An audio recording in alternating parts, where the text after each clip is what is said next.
Amb els sols de la Diputació el que hem fet és els 4 pas que teníem pràcticament, si no abandonats, sí que destrossats, i amb les engruixadores i moltes cosetes per als xiquets totalment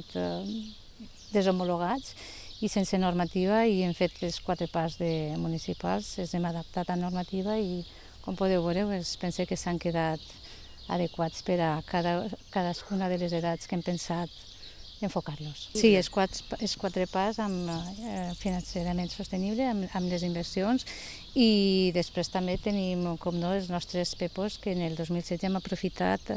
per al que és fer la mescla d'aigua, que estem així patint l'aigua cara, i hem fet un sistema per poder mesclar l'aigua i rebaixar el que és el rebut al contribuent i a l'usuari de l'aigua, perquè pensem que era necessari. Per a un municipi com Favara, que la Diputació es dona en 2 anys pràcticament 500.000 euros, és una ajuda que no es pot calcular, però a nosaltres és molt vàlida, perquè en el nostre pressupost, evidentment, totes aquestes actuacions, igual com els PEPOs que ens acaben també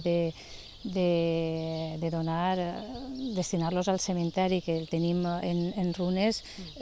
hauria sigut inviable. En aquest cas ho han tingut clar, la prioritat han sigut els parcs, sobretot els parcs infantils, també per a la gent major, per tal d'acondicionar-los, de tornar-los a ficar a l'abast de la població per a que la gent pugui gaudir dels espais que té Favara. I jo sempre em sent tan satisfeta quan arribe a una població i hem decidit des de la Diputació que siguin els ajuntaments els que en la seva autonomia municipal decidís que no en volen invertir, veure com opten per les coses menudes, que el que fan és gran a un poble. La veritat és que em sent molt satisfeta, perquè han sigut 4 parcs, acondicionament de carrers, van invertir també en el cementeri, en arreglar un solar,